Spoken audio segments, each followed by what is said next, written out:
Assalamualaikum warahmatullahi wabarakatuh. Halo Net, thanks banget lu udah mampir lagi ke channel Ali Sodik. Dan di video Om Gadget kali ini gue mau curhat sebenarnya. Kan lagi heboh tuh launchingnya Xiaomi Redmi Note 7, dimana harganya memang benar-benar menggebrak pasar. Snapdragon 660 yang lain ngejualnya 3 juta, dia jual 2 juta pas. Coba itu, ya luar biasa pokoknya hype-nya. Dan 2 malam berturut-turut gue begadang buat flash sale perdananya si Xiaomi Redmi Note 7 nih. Yang pertama itu di Lazada jam 12 malam, yang kedua di ZDID jam 12 malam juga. Dan baru sekitar beberapa detik aja, atau sekitar 1 menit lah, tuh langsung sold out. Ya akhirnya gua nggak kebagian deh.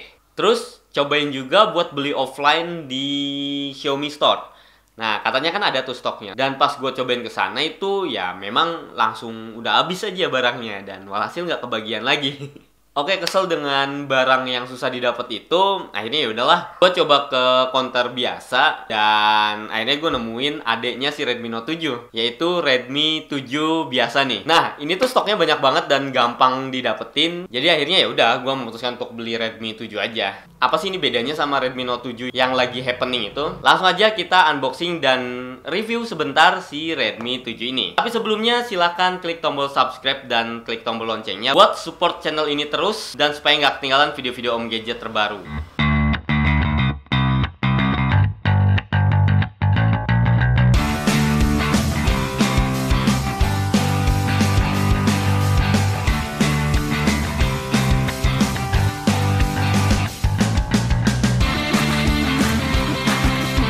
Yap, ini dia di depan gue udah ada box si Redmi 7 dan ini versi garansi distributor. Jadi di sini stikernya bukan stiker TAM. Sekilas kemasan si Redmi 7 ini mirip banget sama Redmi Note 7 ya. Ada keterangan global version. Langsung aja kita buka apa aja isinya. Masih ada SIM ejector, buku-buku petunjuk. Ini ada softcase. Softcase-nya warna hitam nih Nets. Dan softcase-nya tipis, kelihatan murahan banget. Dan ini dia Redmi 7-nya yang gue beli warnanya black. Terus ini ada kartu garansi dari si Platinumnya. Next, di kompartemen paling bawah tuh hanya ada charger, si micro USB, dan ini ada kepala charger. Outputnya 5V 2A atau 10W. Ini sudah lumayan cepat ya. Oke, inilah dia yang bisa lu dapetin di kemasannya si Redmi 7. Nah, ini kayak gini nih, warna hitam. Kita kletek dulu ya, seperti biasa. Ya, ini dia tampilan awal si Redmi 7. Di bagian depan ini ada layar, luasnya 6,2 inci dan jenisnya itu panel IPS dan resolusinya itu masih HD 720p. HD plus aja, nggak full HD plus kayak di HP-HP kelas menengah. Tapi menariknya, ini sudah Corning Gorilla Glass 5. Jadi sama kayak si kakaknya Redmi Note 7. Dan kalau gue baca spesifikasinya itu layarnya selain udah Corning Gorilla Glass 5, ada lapisan juga namanya Nano Hydrophobic. Mungkin generasi terbaru Oleophobic kali atau apa, tapi yang jelas ini layarnya emang smooth banget Nets. Terus di bagian sini ada poninya jenisnya dot drops. Ini udah familiar banget dan ya bagus lah, udah ngikutin tren sekarang. Dan bezelnya ini kanan kirinya cukup tipis, tapi di atas ini terlihat tebal. Terus di bagian bawah sini lebih tebal lagi. Yang klip-klip merah ini bukan LED notif ya, ini sensor-sensor. Nah, kalau LED notifnya itu ada di bagian bawah sini. Kalau misalnya ngecas, di sini akan menyala berwarna putih. Terus handlingnya enak banget. Ini HP 6,26 inci dan handlingnya pas banget buat pemakaian satu tangan aja. Dan bagian belakangnya yang ngelengkung itu bikin gripnya enak banget. Dan kita ke sisinya, di sini ada tombol volume dan tombol power yang enak banget, clicky banget. Terus di bagian bawah, di sini lu bisa lihat ada 2 grill. Yang satu grill speaker, satunya mikrofon tentu saja. Ada port micro USB. Di bagian atas ini ada jack audio 3,5 mm, ada mic lagi. Kemudian ini ada port infrared. Ya, kita lihat slot SIM-nya itu udah triple slot. Memang kalau di HP low end itu pengertian banget ya. Ini karena memang teksturnya glossy ala-ala kaca, tapi bisa dirasakan ketika lu megang ini plastik banget. Dan yang gua khawatirkan dari tekstur kayak gini selain cepet kotor adalah cepet lecet. Next, gue bacain aja spesifikasi si Redmi 7 ini. Dia pakai SoC atau chipset Snapdragon 632 dengan pabrikasi 14 nanometer. Jadi mirip sama Snapdragon 625 yang beberapa waktu yang lalu itu populer. Terus dia bawa RAM 3 GB, memori internnya 32 GB. Ini yang versi yang gue beli. Ada juga versi yang 2 GB kalau nggak salah. Terus sebagai Redmi dia bawa baterai yang besar, yaitu kapasitas 4000 mAh dengan fast charging 10W. Terus dari segi software dia udah bawa MIUI 10 versi global yang udah stable dan berjalan di atas Android 9 Pie. Dan menurut gua ya MIUI 10 ini samalah kayak yang kemarin dipakai di Xiaomi Mi 9 yang udah gua unboxing. Terus hasil racikan hardware tadi menghasilkan skor Antutu segini nih. Ini bagus, nanti kita cobain lah buat main game PUBG Mobile ya. Oke, sekarang kita uji coba dulu game PUBG Mobile. Dan spek recruitment-nya yang secara default itu low ya.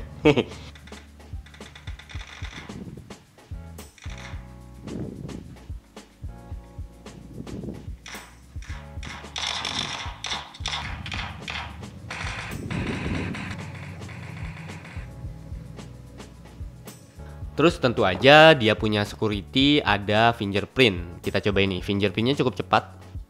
Nah, mati, nyala. Yap, ini cepat banget. Terus selain itu dia juga punya face unlock. Kita cobain. Yap, langsung kebuka. Ya, dia langsung kenalin muka gua di atas. Ini cepet banget.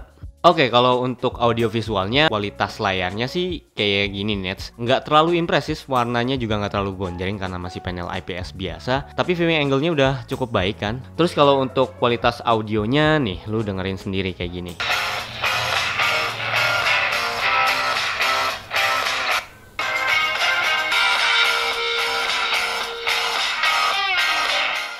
Ya, menurut gua grill speaker yang cuma mono ini cukup kencang cuma ya flat aja suaranya. Selanjutnya kita bahas kameranya. Di bagian belakang dia bawa kamera 13 megapiksel saja dengan aperture f2.2 ditambah 2 megapiksel untuk depth sensor untuk bokeh-bokehan. Terus autofocusnya udah PDAF. Next, di depannya udah ada kamera 8 megapiksel fixed focus yang mendukung HDR. Dan ini menu kameranya di bagian bawah sini lu bisa pindah-pindah mode kamera, ada foto, portrait. Mode portrait ini bisa di depan dan di belakang ya. Terus ada kotak pro-nya kita lihat. Ya, pro-nya cukup pro dengan fokus dan shutter speed yang bisa diatur. Nah, kamera belakang ini juga dilengkapi mode AI recognition. Kalau misalnya lo aktifin, mesti pencet tombol yang di atas ini. Terus dia bisa mengenali objek. Nah, nih terekam. Oke, langsung aja lu lihat hasil-hasil foto yang udah berhasil gua tangkap pakai si Redmi 7 ini.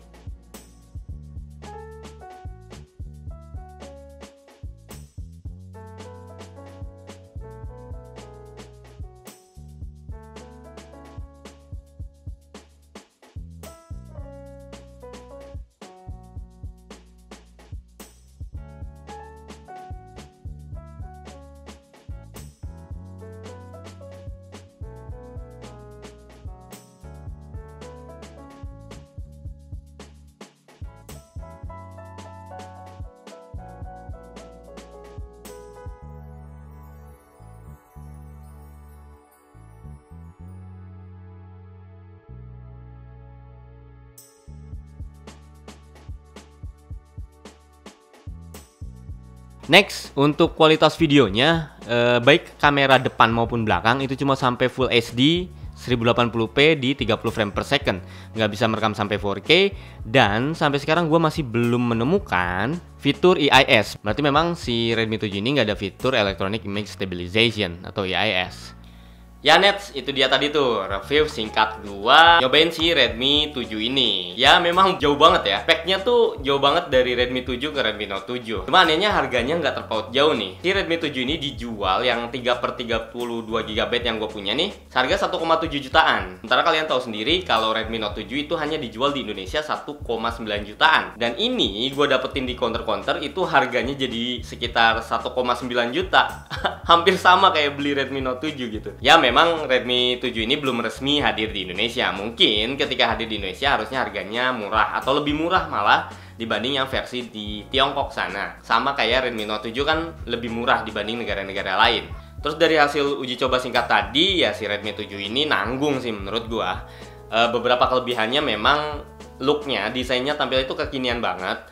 Dengan glossy-glossy begini dan lainnya udah pakai poni kecil begini, itu udah ya zaman now banget lah. Terus baterainya gede banget, 4000 mAh, udah fast charging 10 watt dan dapat charger fast charging di paket penjualannya, itu bagus banget. Terus slotnya udah triple slot, terus masih ada infrared port, masih dipertahanin buat jadiin remote control, itu bagus. Dan terakhir handlingnya, karena ini HP cukup kecil, jadi enak. Ya pokoknya nyaman lah di tangan. Dan minusnya itu menurut gue cukup banyak. untuk harga kelas 1,7 jutaan, pertama dia kameranya biasa banget. Kameranya tuh hasilnya biasa banget dan nggak istimewa. Nggak ada night mode-nya juga loh, nggak kayak di MIUI 10 yang lain. Terus ya case plastik ini rawan lecet-lecet ya. Gua khawatir kayak waktu yang Samsung M20 kemarin kan cepet banget lecetnya tuh. Dan videonya itu nggak stabil, nggak ada IIS-nya. Terus yang terakhir ini nggak ada giroskopnya loh. HP zaman sekarang nggak punya giroskop. Ya emang nggak terlalu penting sih bagi sebagian orang, tapi kalau ada kan ya lumayan aja gitu. Recommended apa enggak? Jelas enggak ya. Kecuali nanti lu belinya ketika sudah resmi di Indonesia dan mudah-mudahan nggak goib lagi barangnya. Ya cukup worth it kalau misalnya harganya 1,5 atau 1,6 juta setelah nanti resmi masuk Indonesia. Oke, itu aja video Om Gadget kali ini. Thanks buat lu yang nontonin dari awal sampai habis. Jangan lupa like kalau lu suka, dislike aja kalau nggak suka, share ke teman-teman lu, dan silahkan komen.